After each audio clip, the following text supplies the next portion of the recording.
buenas tardes a todas y a todos. Primero, agradeciendo mucho a mi amiga la posibilidad de estar aquí con ustedes. Segundo, comentarles que el objetivo de esta visita a Colima tiene que ver con impulsar programas públicos para el combate al lavado de dinero en distintas tipologías que hemos detectado en el Estado y en general en toda la República Mexicana. Creemos que es muy importante señalar que el Grupo de Acción Financiera Internacional, GAFI, ha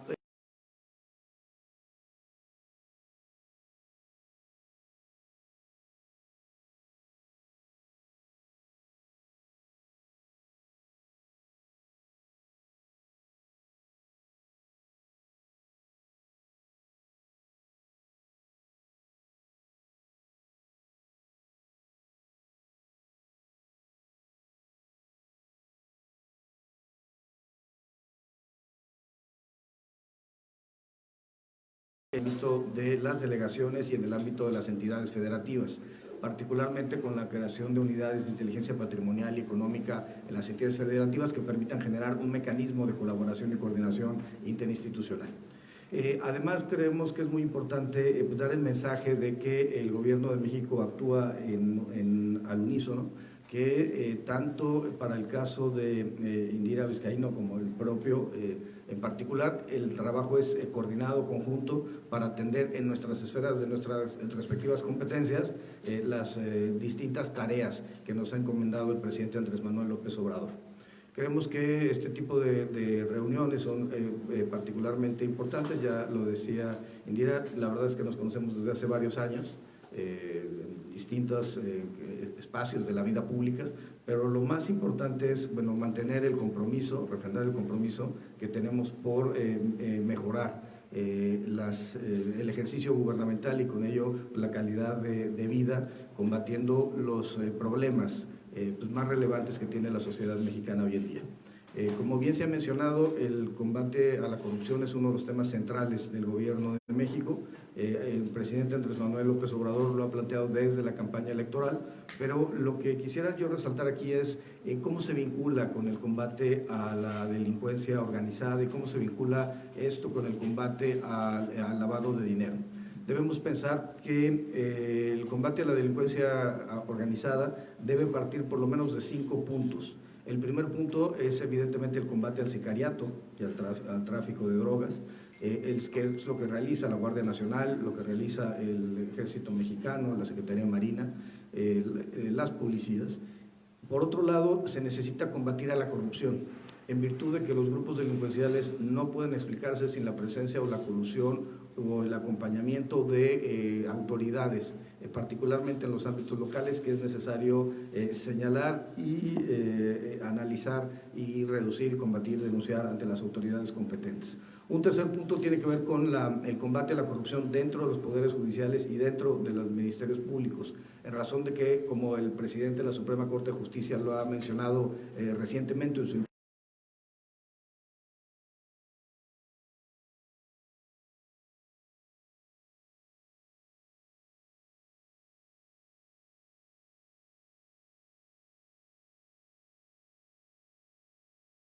es una labor que realiza particularmente la UIF, el SAT, entre otras instancias, que lo que deben de hacer es identificar las operaciones con recursos de procedencia ilícita. Y eso tenemos que hacerlo evidentemente de la mano de las autoridades, particularmente del Gobierno de México, y por eso yo siempre reconozco el compromiso que ha tenido Indira Vizcaíno en esta importante tarea.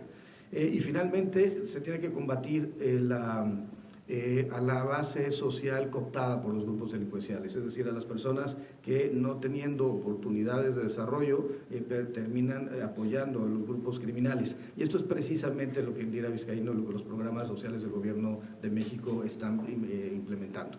La idea de disminuir la base social a partir de ofrecer oportunidades, trabajo, desarrollo a distintos grupos sociales con la finalidad de que podamos entre todos ir combatiendo este cáncer que nos dejaron administraciones anteriores y que tiene una enorme todavía presencia en nuestro país. Por ello, pues me encuentro muy complacido de estar en Colima y bueno, muy agradecido por la invitación y bueno, por supuesto estoy a sus órdenes para cualquier comentario. Yo le preguntaría, si nos lo permite, Indira, o pasar. ¿De qué manera se va a vincular con los estados para funcionar todo esto que nos está diciendo, dado de que pues, alguien tiene que operar esa vigilancia y esa fiscalización? ¿De qué manera va a funcionar? Estamos proponiendo, se presentó en la CONAGO recientemente, la generación de una unidad de inteligencia patrimonial y económica en cada uno de los estados de la República Mexicana. No se trata de la generación de más burocracia, sino de tener sistemas informáticos que permitan obtener información del registro público de la propiedad, del comercio, de los registros vehiculares, registro civil, notariados, para poder encontrar quiénes son los beneficiarios finales de casos de corrupción o casos de lavado de dinero y poder identificar también a los grupos familiares, a los entornos, particularmente de personas políticamente expuestas. Esta es una información que solamente se tiene a nivel local y por tanto la idea es generar estas unidades que puedan trasladar la información o intercambiar información con la unidad de inteligencia financiera. Nosotros evidentemente le daremos la información con la que cuenta la unidad de inteligencia financiera, que tiene que ver básicamente con los reportes de operaciones relevantes e inusuales que presenta el sistema financiero.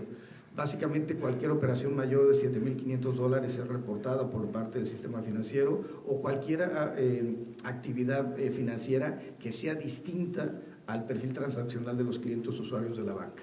Adicionalmente a ello, los sujetos obligados por actividades vulnerables, notarios, vendedores de arte, vendedores de joyas, desarrolladores inmobiliarios, tienen la obligación de reportar a la unidad de inteligencia financiera a cualquier transferencia que les parezca irregular y que superen montos que varían de conformidad con cada uno de los sujetos obligados.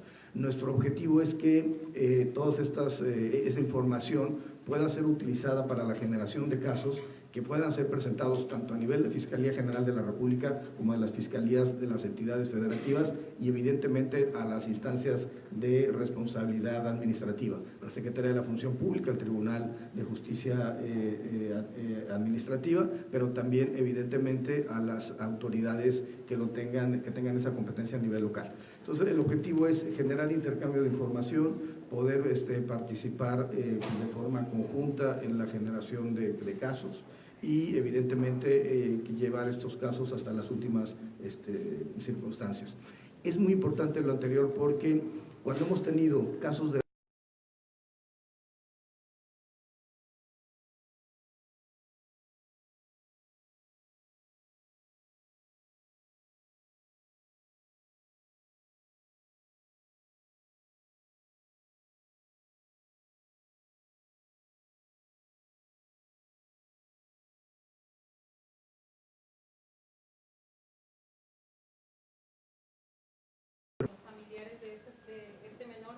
el hecho que ocurrió en Torreón, de esto que usted comentaba, ¿por qué no se habían detectado esos movimientos anormales, si podrían llamarse así, de movimientos en cuentas bancarias? Y si nos pudiera dar alguna información de qué ha pasado con este asunto. Se hablaba de la intervención de cuentas de los familiares del menor. Sí, es correcto. Básicamente, la Unidad de Inteligencia Financiera recibe digamos que por reportes del sistema financiero, pues más de 9 millones de reportes al año. Entonces, esto genera la necesidad de que, además de lo que se recibe por los sujetos obligados por actividades vulnerables, esto genera la necesidad de establecer modelos de riesgo que hacen las matemáticas y los matemáticos que forman parte de la Unidad de Inteligencia Financiera para poder detectar los casos que sean más sobresalientes. Pero además de ello tenemos un modelo que denominamos reactivo y ese modelo reactivo es cuando alguna autoridad nos solicita información respecto a un caso en particular. Con el gobierno del estado de Coahuila se firmó un convenio de colaboración en el cual ellos nos pasan la información de su unidad de inteligencia patrimonial y económica, de las bases de datos con las que tiene la Secretaría de Finanzas y la Secretaría de Gobierno del Estado, y nosotros les proporcionamos información respecto a casos particulares que estén desarrollando. En este caso en particular, una petición del fiscal del Estado, del gobernador, nos llevó a hacer un recorrido financiero para poder detectar cuáles eran los movimientos financieros de las y los familiares del niño que finalmente ocasionó la tragedia de Torreón. Primero, lo que debemos decir es que lamentamos profundamente que eso haya ocurrido en nuestro país. Segundo, que se detectaron que el padre había sido privado de la libertad en Estados Unidos por un tema de posesión y trasiego de enervantes, particularmente de metanfetamina. Y después vimos cómo tanto el abuelo como la abuela habían adquirido en su conjunto más de 10 vehículos de lujo que habían mandado blindar, cuando ese tipo de actividades económicas y financieras no eran acordes con su forma de vida con su sistema de vida. Además de encontrar más de 23 millones de depósitos en efectivo en sus cuentas y transferencias a una empresa que recibió a su vez 113 millones de pesos en efectivo en un periodo de 4 años. Realmente todo esto nos pareció absolutamente irregular y lo que hicimos fue evidentemente congelar las cuentas de todas las personas involucradas y se le dio una vista a la Fiscalía General de Justicia del Estado de Coahuila para que pudiera desarrollar su investigación con toda esta información que les acabo de relatar. Aquí para Manzanillo, señor, específicamente trae algo, la unidad de inteligencia financiera de investigación. Está a grande la maleta y en los expedientes, porque el presidente ha insistido, no una, repetidas veces, que es la joya de la corona, que ahí hay problemas y ustedes son los que tienen la palabra. De hecho, anunció que ya había una investigación abierta que se estaba siguiendo, lo dijo el 28 de diciembre. ¿Hay avances ya sobre esta investigación? Tenemos 3 investigaciones abiertas para el caso de Colima. Digamos, no puedo dar datos en virtud del sigilo de las investigaciones y además porque no hemos presentado aún la denuncia correspondiente de la Fiscalía General de la República, pero tiene que ver con presuntas operaciones de lavado de dinero vinculados con comercio de frutas, evidentemente con el tema que se mencionaba aquí del puerto de Manzanillo y un tercer caso relacionado con centros cambiarios. Estamos desarrollando la investigación y creemos que evidentemente es importante que a la brevedad nosotros resolvamos para efecto de poder presentar las denuncias correspondientes. De hecho, había mencionado que pues era fuerte, ¿no?, la entrada de fentanilo a través del puerto de Manzanillo y también hay una investigación al respecto. Sí, por supuesto. Tenemos un tema, nosotros lo que hacemos es revisar los temas de lavado de dinero, pero particularmente los temas de lavado de dinero están vinculados con la comisión de otro tipo de conductas delictivas. De hecho, los recursos provienen ya sea de fuentes del narcotráfico, ya sea de fuentes de trata de personas, de tráfico ilegal de migrantes, de tráfico de órganos, tráfico de especies protegidas, y la operativa que nosotros investigamos tiene que ver con cómo las formas, las tipologías, cómo ese dinero es introducido al sistema financiero. Básicamente el tema de corrupción política, por ejemplo, es un mecanismo en el cual el dinero se encuentra en el sistema financiero, lo tienen los gobiernos y a partir de los gobiernos contratan a universidades, pensemos en la estafa maestra o a otros o empresas fachada, inclusive de manera directa. Incluso la estafa maestra fue la contratación de universidades para a su vez subcontratar a empresas fachada y esas empresas fachada retiran el dinero en efectivo después de las transferencias. Por tanto, la mecánica es una mecánica deductiva. El dinero está en el sistema financiero y a partir de ahí se traslada hacia el efectivo que se convierte en el circulante y en la forma de desvío de recursos públicos. Por otro lado, la mecánica relacionada con la delincuencia organizada es una mecánica inductiva, es decir, el dinero se encuentra en efectivo y lo que utilizan estos grupos son mecanismos para introducirlo al sistema financiero y lavarlo, que es lo que finalmente nosotros investigamos en la Unidad de Inteligencia Financiera. Y ahí es la adquisición de bienes inmuebles, la adquisición de vehículos, el blindaje de autos, la adquisición de arte, las casas de empeño, inclusive los casinos han sido utilizados como mecanismos para lavado de dinero y evidentemente todos los casos tienen una gran jerarquía para nosotros y particularmente en el tema de fentanilo es una de nuestras prioridades durante este año en virtud de la magnitud de la gravedad de la droga. Como sabemos, con 0.2 miligramos privan son suficientes para que una persona pierda la vida por sobredosis. Estamos hablando que los datos estadísticos para Estados Unidos sobre el consumo y las muertes por fentanilo pues ascendieron solamente en 2018 a 72,000 personas.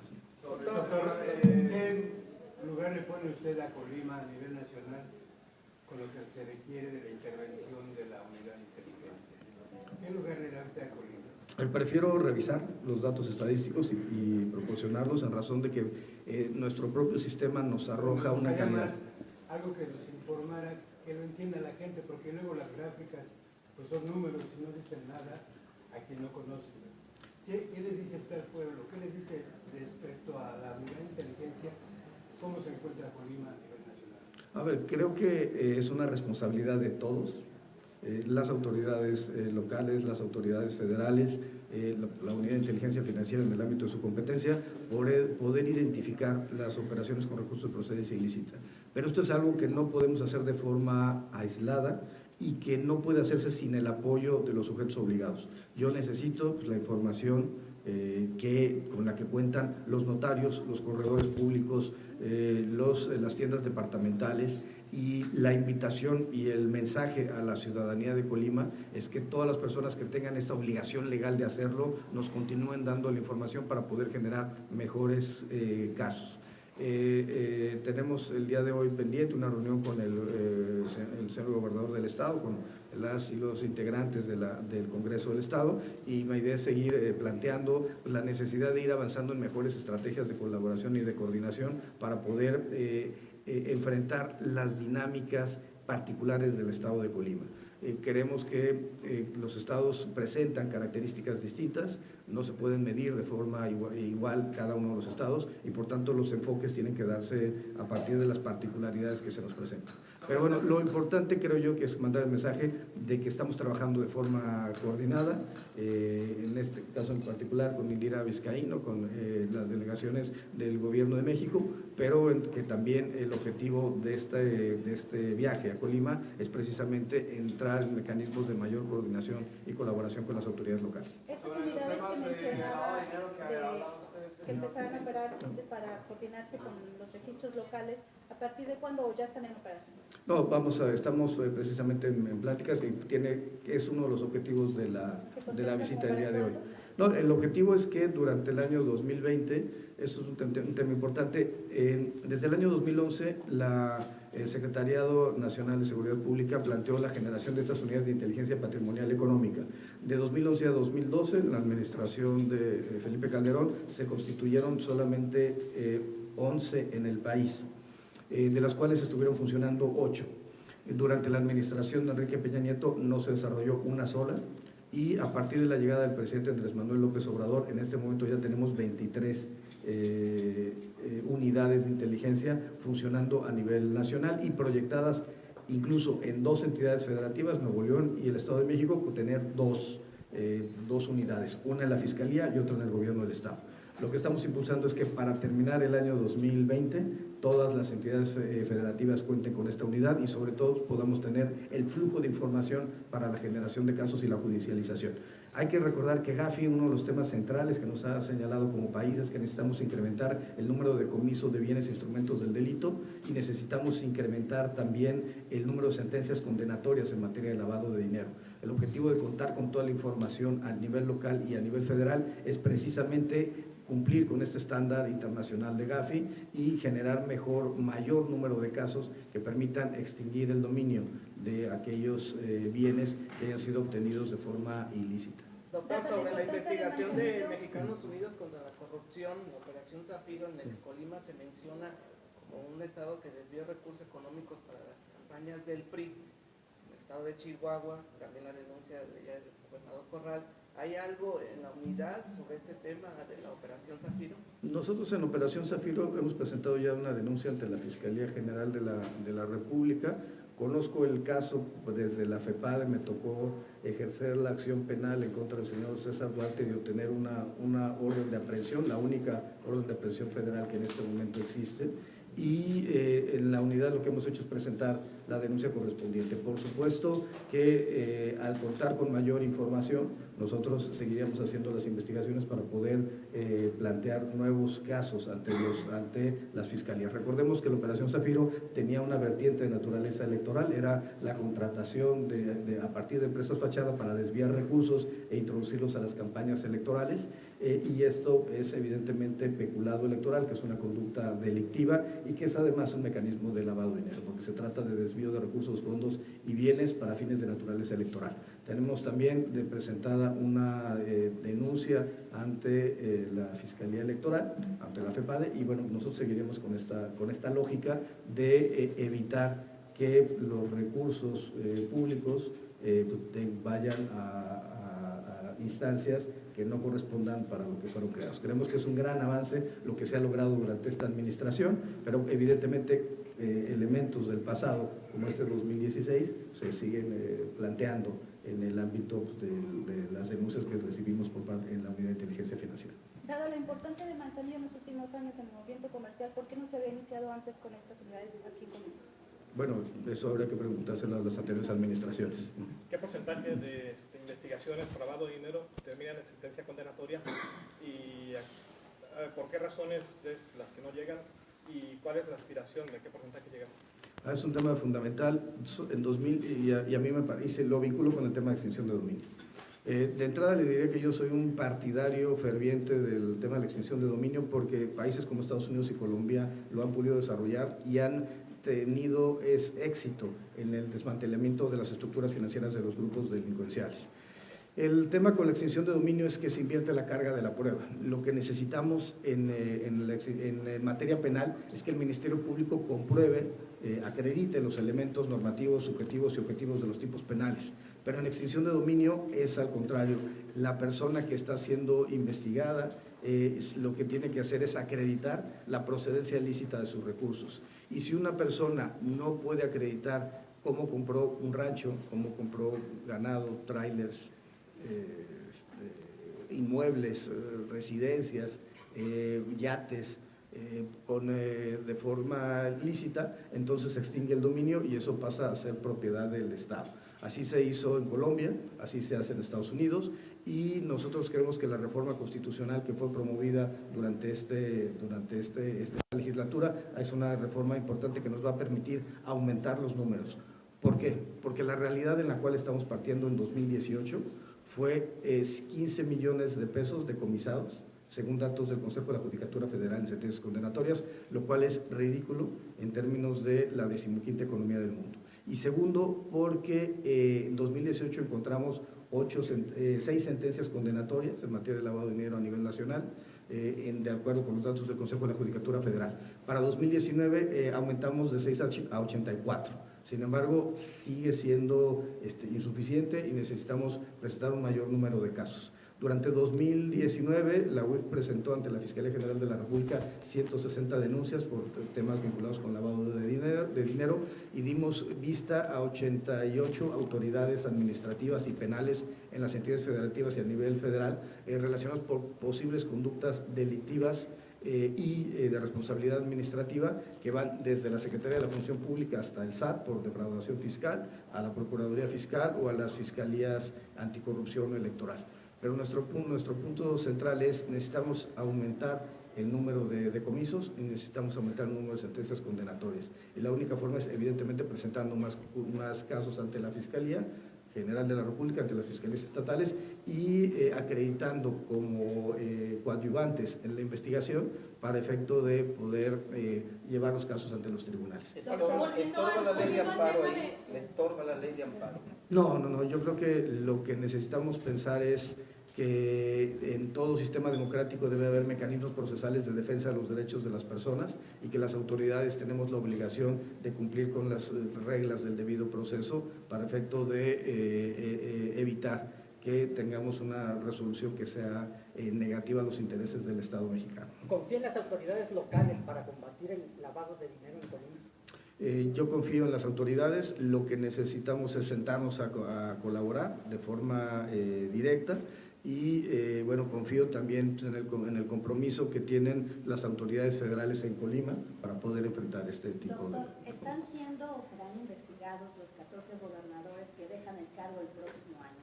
Es la intención para evitar que siendo exgobernadores y sin su gabinete, pues se atarde más el proceso de judicializar. Y sobre eso, si está siendo investigado el gobernador Mario Anguiano, que tiene denuncias también por desvío de recursos federales. Tengo entendido que hay un caso del exgobernador Mario Anguiano. Vengo en realidad a conocer cuáles son las particularidades del expediente. Hay que decir que cuando nosotros requerimos, debo volverlo a plantear, tenemos dos mecanismos para poder generar casos. Uno es el modelo proactivo, cuando el propio sistema informático, nuestra base de datos, a partir de los modelos de riesgo, nos genera un índice, una calificación de 0 a 10, donde el punto más cercano a 10 es la mayor posibilidad de que haya casos de lavado de dinero, y por tanto nosotros priorizamos los casos más relevantes que nos dé el sistema. Por otro lado, cuando las autoridades nos hacen algún tipo de requerimiento, no hemos recibido hasta este momento ningún requerimiento en particular sobre el caso de Mario Anguiano, pero bueno, pero estaremos atentos, por supuesto. ¿Serán investigados los 14 gobernadores que salen el próximo año? Nosotros, en caso de que venga una denuncia y una solicitud por parte de autoridades, evidentemente sí, en razón de que el planteamiento del presidente Andrés Manuel López Obrador ha sido muy claro. No podemos, debemos mantener una política de cero tolerancia a la corrupción y cero tolerancia a la impunidad. Doctor, volviendo al tema de Coahuila, las cuentas que han sido intervenidas, concretamente, ¿de quiénes son? Si se tiene el monto y qué va a pasar con este dinero, con estas cuentas. Bueno, no tengo el monto exacto, pero podré buscar que hacérselo llegar. Segundo, es el abuelo, la abuela, el padre y la empresa a la que se habían hecho las transferencias por 113 millones. ¿Y qué va a pasar con ella, con las cuentas? El dinero se encuentra, eso es un tema fundamental, el dinero se encuentra, de acuerdo con nuestra normatividad, la unidad de inteligencia financiera solo puede, digamos, congelar las cuentas. Se llama técnicamente incorporar a una persona a la lista de personas bloqueadas para que sea bloqueada la posibilidad de que tenga relaciones con el sistema financiero.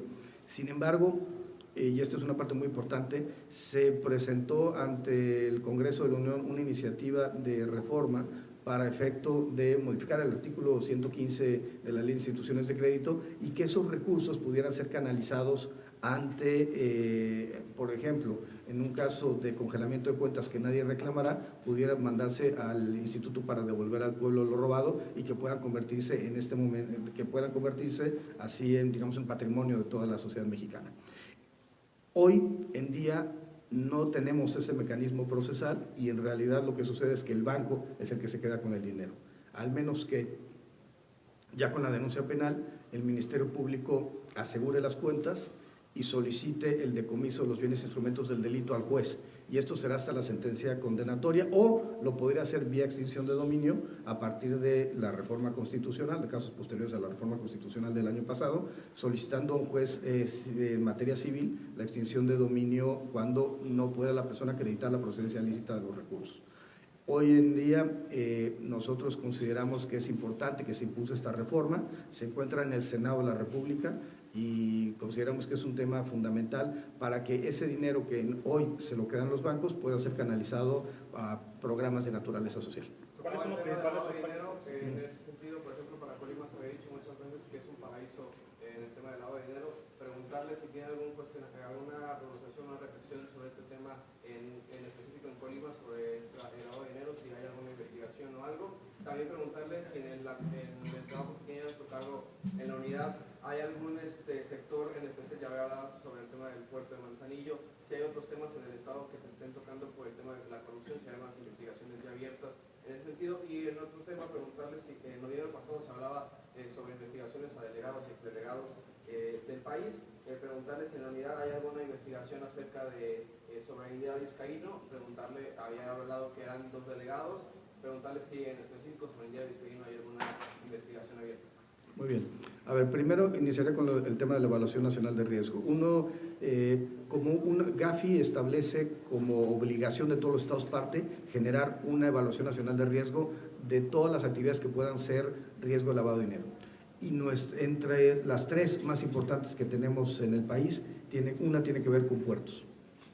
Por tanto, para nosotros es una prioridad evidentemente Manzanillo, como lo es Lázaro Cárdenas, como son los puertos de Tuxpan, Progreso, cualquiera de los puertos del país. Ese es un tema prioritario para nosotros, en razón de que una buena parte de los temas de lavado de dinero se desarrollan en estos ámbitos y por supuesto que es prioritario.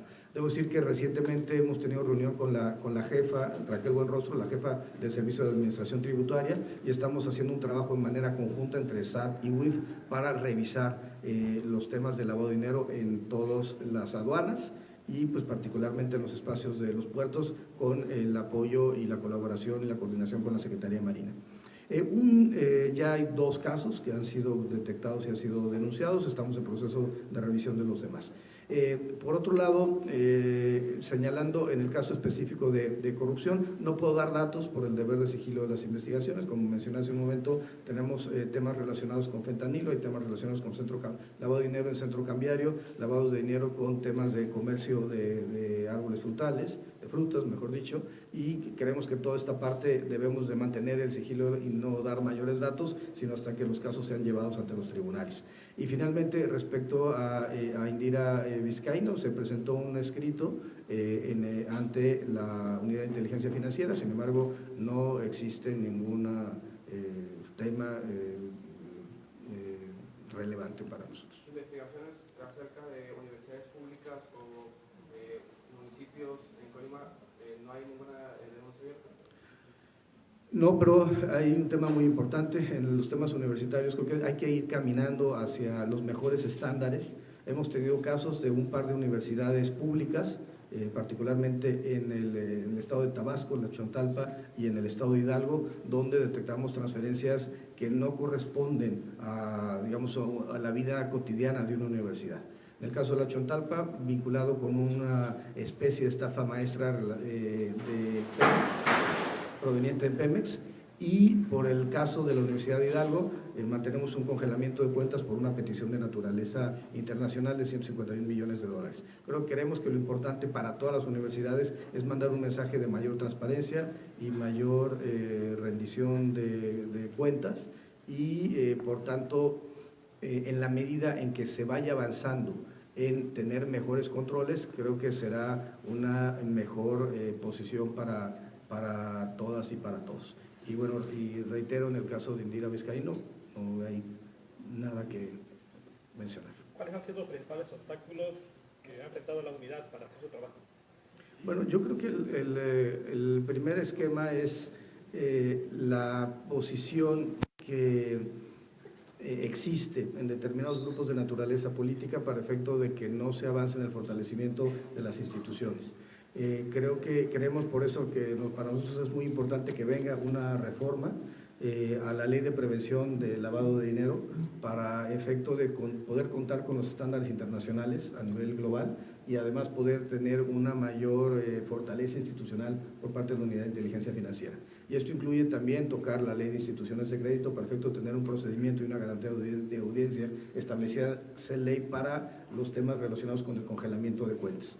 Yo creo que el punto central es que el presidente ha sido muy claro, debemos mantener una política de cero tolerancia a la corrupción y cero tolerancia a la impunidad, y ese es el principal mensaje que hay que transmitir. Hay personas que no lo tienen todavía muy claro, piensan que esto es como antes, y la verdad es que hay un compromiso por parte del Gobierno de México de forma tajante para mantener esta política de cero tolerancia a la corrupción y cero tolerancia a la impunidad. ¿Hay alguna denuncia por parte del presidente Andrés Manuel López Obrador, antes de ser presidente, que esté en algún expediente, algo, porque se dedicó en sus campañas normalmente a denunciar? ¿Existe alguna de ellas? Bueno, la inteligencia financiera en realidad no. O sea, es decir, no hay ninguna denuncia que haya presentado el hoy presidente cuando era candidato en la unidad. Doctor, tomando en cuenta ejemplos como Santiago, la Universidad de Colima, ¿existe alguna investigación que se le haya hecho, se le vea relacionado con un desvío? La Auditoría Superior de la Federación lo había relacionado con un desvío de 67 millones de pesos. ¿Hay alguna investigación en el caso de la Universidad de Colima específicamente? Bueno, tenemos la revisión de la estafa maestra, estamos trabajando ahí. La Secretaría del Bienestar me hizo entrega de 105 convenios de colaboración de distintas universidades a nivel nacional. en donde se habían transferido recursos a empresas que daban las características de ser una empresa fachada, es decir, una empresa donde los accionistas pues, no cumplían con el perfil transaccional como usuarios, donde estaban ubicadas en la mayoría de las veces en colonias populares, donde los inmuebles se encontraban en muchas ocasiones deshabitados y donde eran empresas que se constituían, funcionaban unos meses y después quedaban liquidadas. Estas características de empresa fachada fueron lo que generó el incremento exponencial de la corrupción durante la pasada administración, y es uno de los objetivos centrales de esta administración, eliminarlos o reducirlos en la mayor cantidad posible. Un poco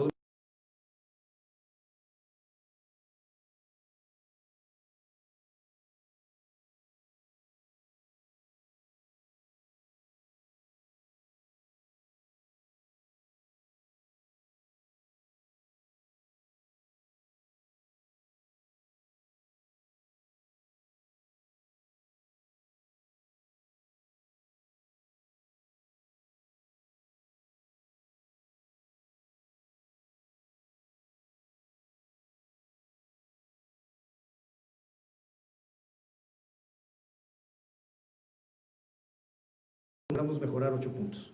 Es decir, se logró detener la caída, lo cual me parece que es un tema importante en la percepción global sobre la corrupción en México, y creemos que necesitamos seguir avanzando en ese tenor y en ese tránsito. Subimos un punto, subimos 8 escalones en la lista. Sin embargo, evidentemente nos falta mucho por hacer, pero pues hay que reconocer que ya es un primer paso. El Latinobarómetro, cuando presentó su informe sobre el mundo, señaló que de los 3 países que estaban combatiendo de mejor forma la corrupción, uno de ellos era México, y creemos que la percepción de corrupción interna pasó del 62% al 44% en un año. Creemos que tenemos que mantener esa posición para efecto de cumplir con el mandato del presidente de la República, Andrés Manuel López Obrador, de combatir.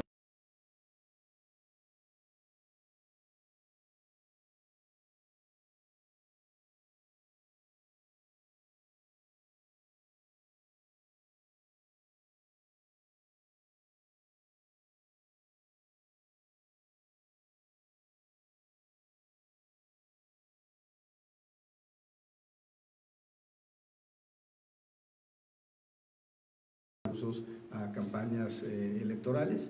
El doctor Lorenzo Córdoba ha estado muy atento, el presidente del Consejo Presidente del INE, en este trabajo institucional, y la idea es nos vinculamos con la Unidad Técnica de Fiscalización del INE para poder tener acceso a la información y nosotros proporcionarles la propia para poder ver si algún partido político, candidato o candidata, ha rebasado los topes establecidos por la norma o ha recibido recursos que se encuentren por nuestra normatividad prohibidos por la ley. Doctor, en el caso de los expresidentes, ¿ya están siendo investigados o solamente se van a investigar si hay una denuncia? Sí, no tenemos nada en este momento contra los expresidentes. Nosotros estamos desarrollando